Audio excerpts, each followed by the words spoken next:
Hi, guys. Welcome back to a new episode of A Million Minds podcast with Anita and Hirot. This is our 10th episode. How are you? Good. Double digit. Yeah, It's good. we made it there.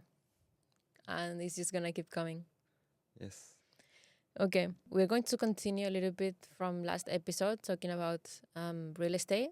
I read a stat today Yeah. that said that 80% of investors in Dubai are international compared to like Arab, GCC, GCC. Yeah, Arabs. Yeah. Yeah. it was interesting. Yeah. The stat is correct. So because it's a very good place to invest. A lot of international market trusts to invest their money here. Hmm. In your opinion, renting versus buying, which one do you think makes more sense in Dubai? Oh, it's a good question.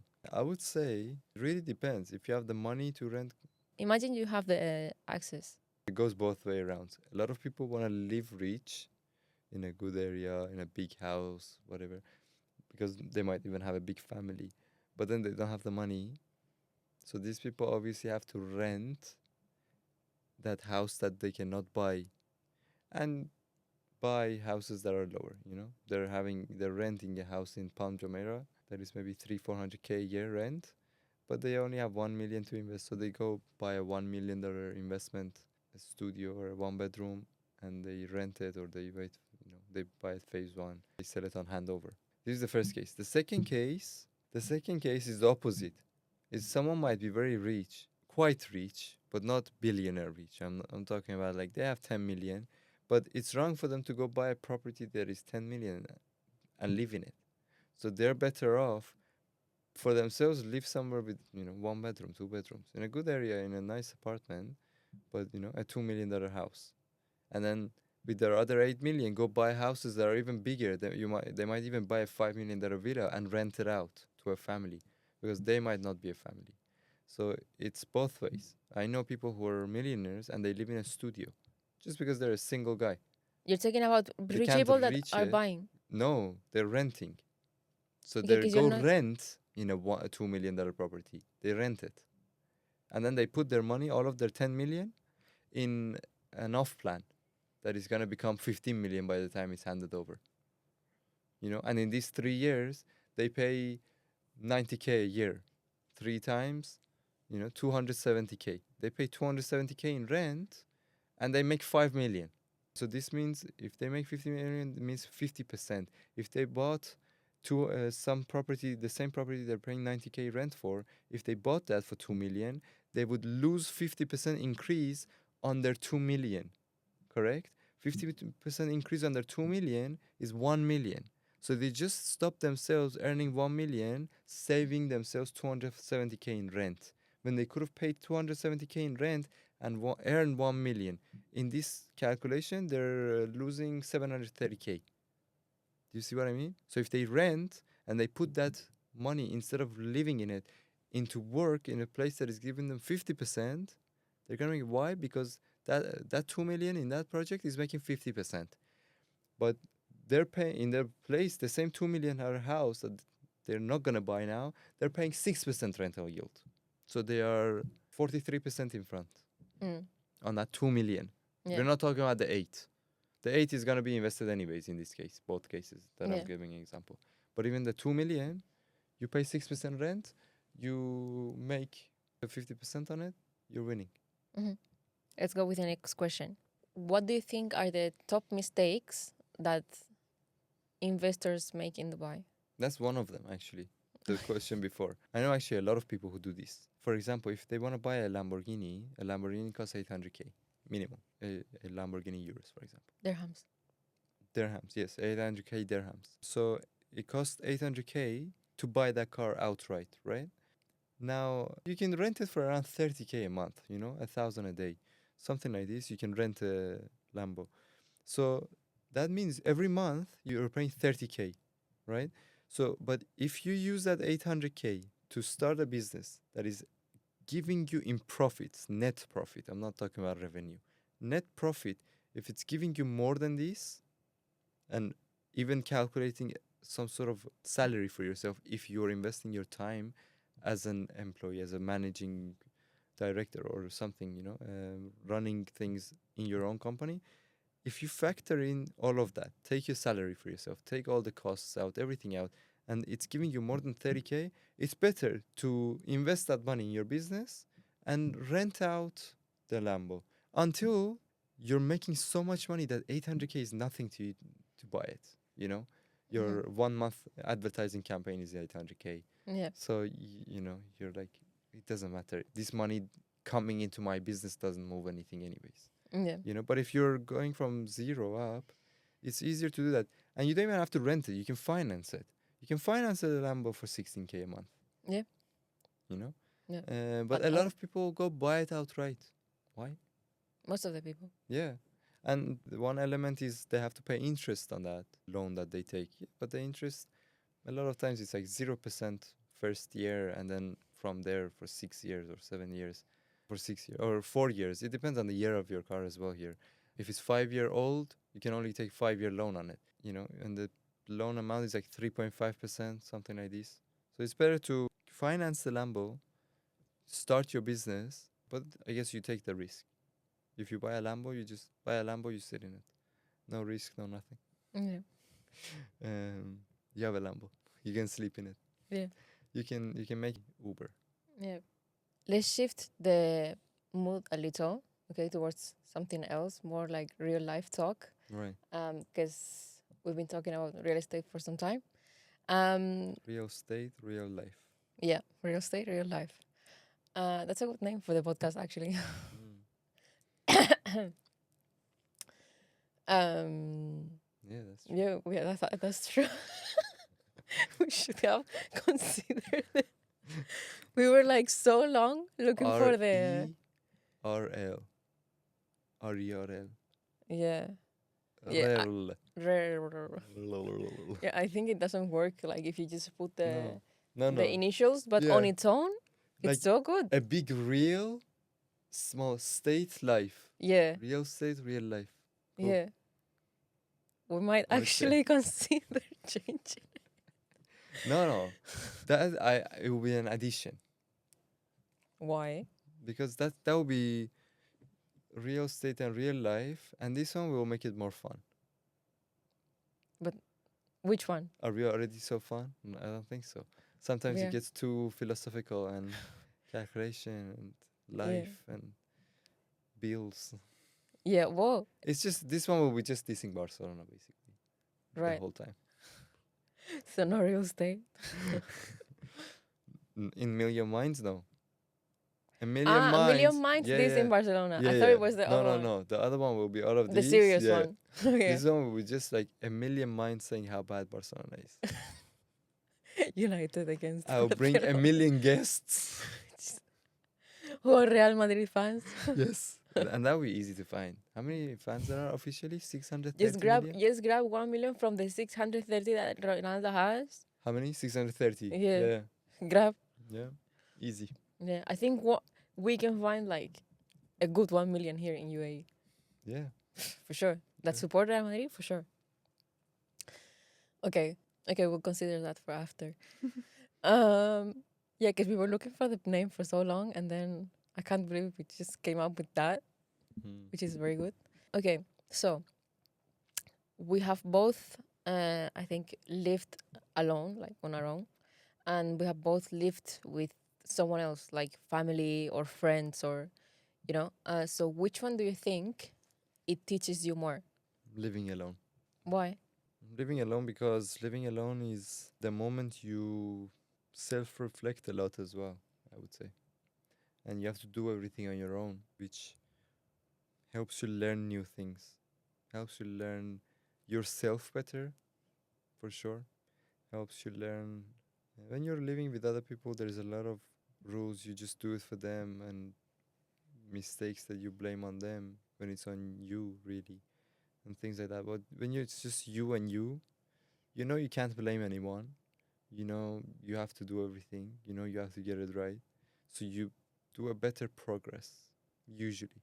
Don't you think that there are some things that living with someone, not with family, of course, but with, for example, a friend or someone that is not your friend? Like imagine you go to uni in another city and you live with people, It's a great right? experience. Yeah, but like these people can teach you good things and bad things as well. Exactly. So the bad things undo the good things. Sorry? The bad things you learn undo the good things you learn. Right. Not exactly, but as an overall. But I would say on your own, you progress more. Okay. Yeah.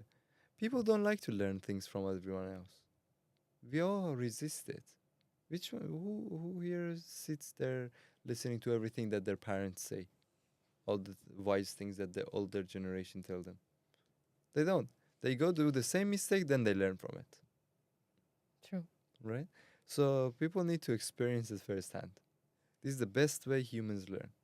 Of course, learning from as an see the way we learn is indirect from others. Those are good learnings. You see someone every day, they have this habit of, for example, doing certain thing for their breakfast, and you learn from it. You say, "Oh, this is good. This works well." So you learn little things like that, correct? But overall, living on your own, especially if you're a capable and person with a good IQ level, you come up with so many things you learn on your own when you're on your own. When you're living with your parents, you rely on everyone else. You know, your mom does the laundry, your dad does this, your sister does that, your brother does that. Everyone's like kind of helping you out. You're not learning nothing. You have to make the mistakes. You learn how to ride a bike when your dad lets go of the bike. Until the moment he's holding, you're not learning anything, True. good or bad. You're just casually being carried through life, So it's the same thing. But when you start living alone, this is the moment that you will learn a lot. You will learn. I'm based on personal experience. I started living alone from a very young age, from personal experience, and I saw a lot of people because in London, most of my friends were living alone. Their families were back home somewhere, each one different country: Germany, India, China, Iran, Australia, even UK, other places. They were not London based. Their parents were in Liverpool, that they got to meet more often, but they were not living with them at all. They were just going home more often for reading weeks and Christmas holidays and Easter. Just that. But I would say you learn way more when you're on your own living. For a couple of years, you learn a lot. So would you recommend it living alone for everyone? Definitely. It's a little like, yeah, it comes with bad things as well. And if you're not strong-minded, you will lose a lot. Mm-hmm. I know people who started living alone and they got addicted to drugs. This would have never happened if they were with their family, because their family they would have been, afraid that their family finds out. But now they're living alone, so the freedom level takes them to being addicted to drugs Mm-hmm. or other things, Yeah. even gambling, even. So it can ruin you as well. You just gotta be careful. True. You gotta be sane with the experience. Mm-hmm. It doesn't mean all of it is great. Experience is everything. Now that you're living alone, you do everything. Become alcoholic. You party every day. You become alcoholic after 1 year. That's not a good thing. But if you are responsible, it's a great thing to do. It will teach you so much more than when you're living with family or even friends. I mean, depends. With friends, it's hard to live with friends. Like, who lives with friends? A lot of people. Mm, it's more like, as in, like, because they're roommates, because they get one house to share the rent kind of concept. I don't advise that one, to be honest. Especially with people that you don't know, they're the same age. Because I would say you learn more bad things. Mm-hmm. I don't recommend it. Yeah. You never know who you're getting with. Especially for women, Yeah. especially for girls. I don't recommend it. Me You know, neither, to be the honest. other girls might bring random girls that you don't know, guys that you don't know, and it might not be safe. I don't recommend it. They might peer pressure you into doing things. They're like, "Oh, don't be like that. Be fun. It's only one time. Try this." Yeah. And because usually that happens in like many girl groups, but this because Yeah. you're like actually living together, it's even harder to say no.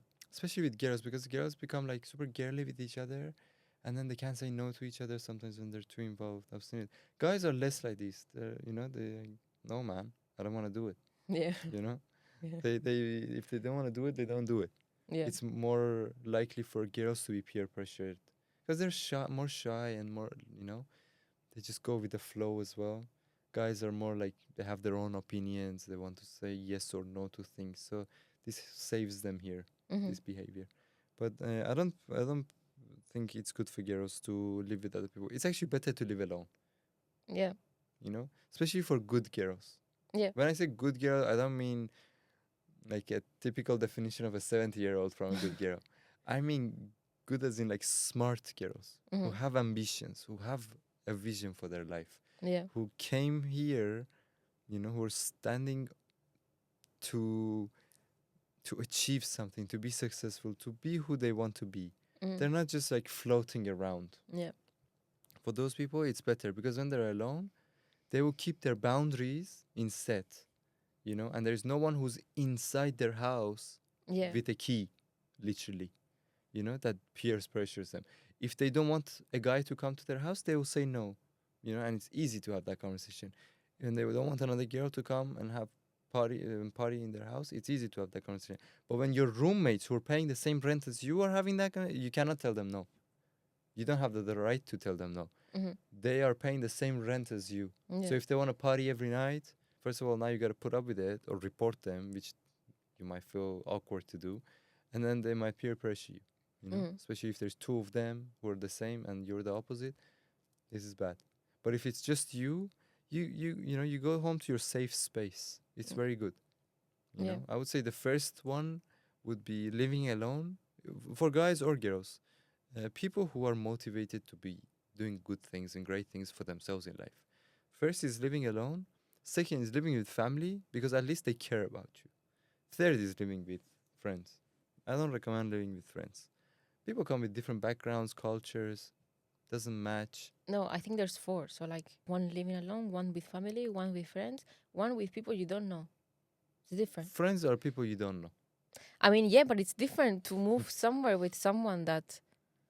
Friends are people that you don't know. Yeah, of course, no, and it's true, but like it's not really the same to move with someone that you've known like for a You very can long become time. no, you become friends after 1 week, and they might be better, 10 Or times better than all your other friends. or no, or you become No. enemies after 1 week. No, yeah, but that can happen with friends too.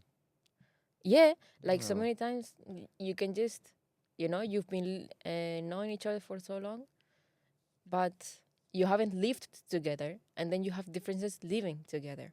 That's Exactly. when it comes in. So that's why those friends are basically from zero anyway. Mm. Just because your mother knows their mother doesn't do anything Yeah, for anything. It's nothing. So no, these are the categories. yeah, I would say it's best to live alone after a certain age, though. I'm not talking about when you're 14 years old. yeah, I'm talking about university and after. yeah. Preferably after bachelor's, actually. For especially for girls. I had this conversation with someone who moved out of family at 16, right? And she was no, sorry, at 17 for university, basically. So she first moved to another city in the same country as her parents were, and she grew up there and she was from there. And then for university, still after 1 or 2 years, she moved like an exchange student to a different city, to a different country as well. Quite close culture, same continent, not completely changing everything, but different language, different cultures to some extent. And then she never moved back as well. So since then, living alone, living with friends, living with friends, living with random roommates you find from share house apps, living with boyfriends, one worse than another. If you ask her honestly, she would say, I recommend nobody to move out of their parents' home. No girl, to move out of their parents' home by the age of 25. So I will not let my kids do this. This was her being completely upfront with it. No hate, no jealousy, no benefit of saying this. This was her honest opinion on the matter. And she's the person who did it and got to learn a lot, but lost more. Mm-hmm. So it looks like this is the way. And I would say the same thing. I would accept that. I think it's the same. For guys, it's a little better because, as I said, they're a little more. It's just biology, they're just more. They're stronger. They're more. They're more. It's more easier for a guy to say no to everything or anything. It's easier for them to survive alone. They're less emotional. They don't need someone so much. Girls, all of these, they need more support. Girls go through a PMS period every month, and when they're living alone, it's worst idea. I've seen bad things to happen just because they were trying to fill a void for 2 days. 2 days PMS, they couldn't take it. They took certain actions so they're not alone that they will regret for the rest of their life. Yeah. Guys are lucky they don't have PMS. Yeah. So this will never be something they get betrayed by. Yeah. This concept. Yeah. They will never take a hit from their PMS. Yeah. Because they don't have PMS. Yeah. So this is just easier. They're more chill, I would say. Guys are more like whatever. They don't care. Yeah. So that makes it easier to live alone when things are not perfect. Yeah. You survive. You just pass. Mhm. But for girls, they start overthinking. Even emotionally, except PMS, they start thinking, oh, but no one's talking to me, or no one says I was looking good today, or no one says I like you. They need this constant validation. And when you start living alone, this is bad. That's why they do parties. That's why they bring people to stay over in their house. Yeah. They start feeling it, and most of these people they get is people they shouldn't be talking with, people they shouldn't be interacting with. But guys don't need this. They're just, on their Yeah. sofa for a whole weekend alone. They just binge watch and not care about anything in Yeah, the or world. playing PlayStation. Yeah. Or something like that. Last question. This one is a good one. What do you wish you knew in your early 20s? That you have so much time. You think so? I think that's precisely what you don't have. No, you have. You have so much time to trial and error everything. All those people who in university they told me I don't have time, I have to get this done. I did more than them. I have more work experience, more travel experience, more entertainment experience, and same university experience as them. But they always thought, no, I don't have time. I need to quickly finish this uni because I quickly need to get a job because I quickly need to do this. All This of is the- incorrect. So there we go. What do I you think think? it's time. Time means you have more time than you think to be successful, to experience new things. A lot of people think when I'm 18, I only have till 22 to finish university, then I have to do work experience so I can get a job, so I can do this. It's like aligned up for them, and I don't think that's necessarily the case. You will reach this when you enter, and the later you think about this, then you actually have no time. But in your 20s, it's the time to fail. So people who think I shouldn't start this business because I will otherwise run out of time to make 2 more years of job experience, you're wrong. 22 is when you start your business. 23 is when you go bankrupt. Good. This is good. This is a good start. 24 is when you start working for a company till 23 to 24. That's fine to recover a little from your bankruptcy. 24 is when you do your next business. 25 is when you bankrupt again. So you're 25 years old with 2 bankruptcy experiences. Now, 2 bankruptcy experiences teaches you a lifetime of experiences that probably your father doesn't have. From the process of starting a business, all the things that go with it, recruitment, accounting, banking, anything to do with law and hiring according to the guidelines and law of of your country, taxation, tax returns, the GST elements, the P&L concepts, all of this is, well, accounting basically. So when I say all of this is the accounting, trainings, the visions, the marketing, the way to go from talking to your landlord, to your office landlord, or whether it's an online business doing your online websites, or whether you need both social media, going through all of these things, structures of how a business, how a company needs to be maintained, how it needs to progress, how it needs to be linked to other things, how to save money, where to cut costs, where to invest money, million things. right? And this is just the start. Then how to keep it going, how to improve, and then in the case of bankruptcy, how to go bankrupt. Bankruptcy is a whole process. You'll learn a million things in it. It's fun talking to it, like well, not like happy fun. It's a sad fun, but but for someone who's always Positive. thinking, except being positive, for someone who's always thinking, it's a think machine. Liquidation is an asset. It's a chess game. It's a game you have to see who do I pay, who do I not, what do I do, because you have very limited resources left, a lot of probably debt to a lot of debt collectors. It's a whole thing. It's a game of chess. It's a game of, it's like a mystery. You have to solve it. Your in and out is obviously not matching, right? And you have to solve it. And there's a lot of pressure that comes with it. As I'm saying, it's not a happy fun. It's a sad fun. But but I would say it's a fun that you do 2 hours stroll in kind of cold winter, in a hoodie around the park, you know, thinking and thinking and thinking and calling here and saying, oh, let me do this and let me do that and let me do this, to put some pieces together so you can save your sinking ship, Yeah. right? Which you can't even, but to minimize the terrible effects that it's going to have for the rest of your life on your credit score and on everything else and your confidence and everything else and networking, your network and all of that. So it's a whole thing.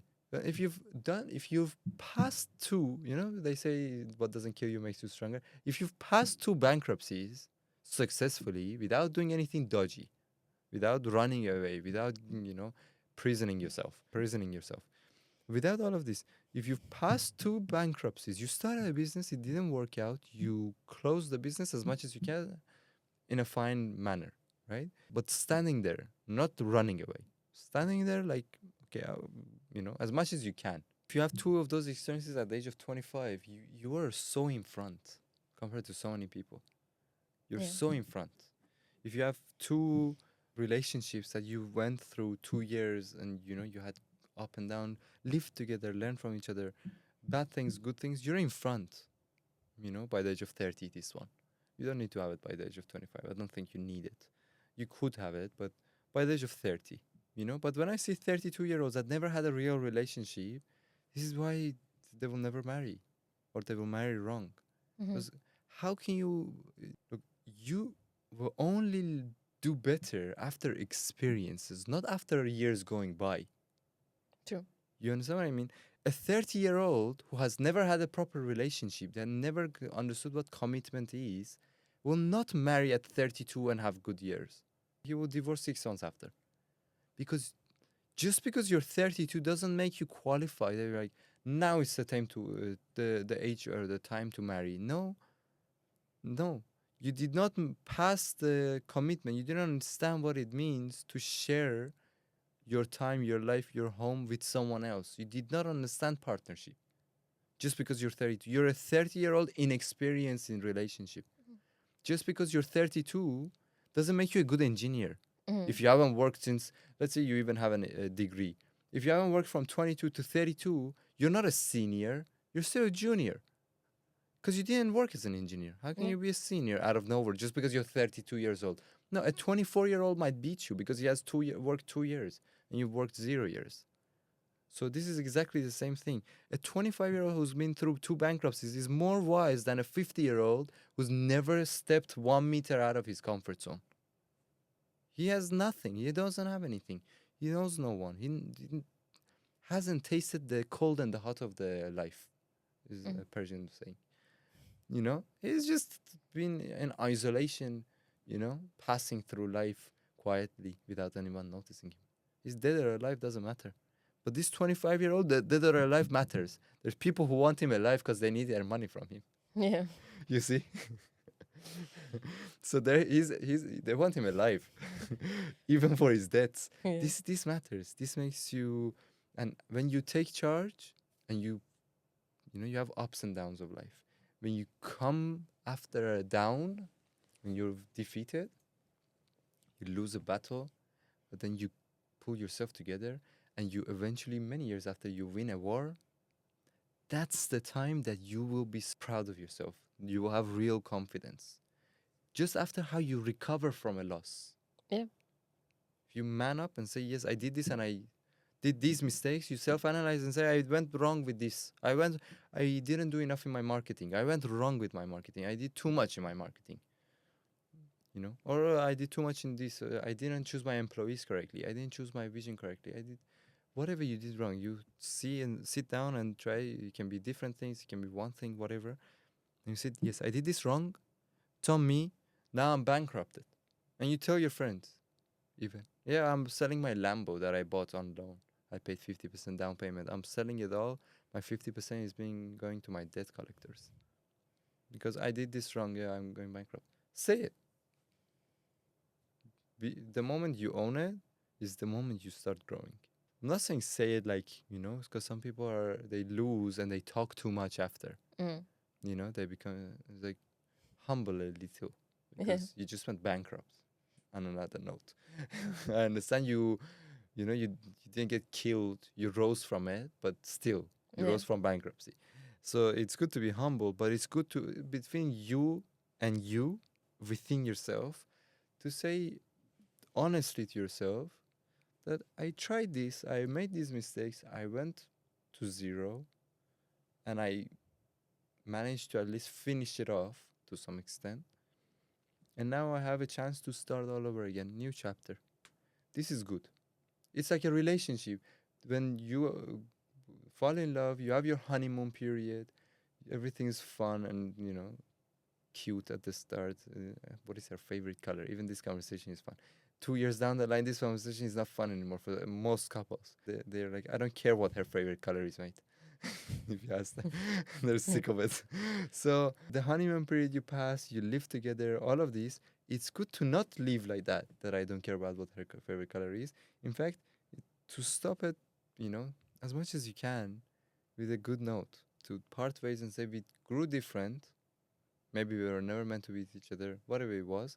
But now we got to experience a lot of things. We keep those, good, bad, neutral, just different experiences. We put a closure to it, but a normal closure to it, not a messy closure to it. Not a bankruptcy that you run away and you don't take charge from it. Not a breakup that you say, oh, he did this and did that, or she did this and did that, and block each other and, being cheap. You learned, you move on. But now you know yourself better. You know what kind of partner goes with you better, or you should be. If you don't, you have a problem with analyzing the situation. You need to analyze to learn something from it. Same with the business, same with the relationship, whatever it is, or anything else in the world. So if you have these two, I would say you become a very successful 30-year-old.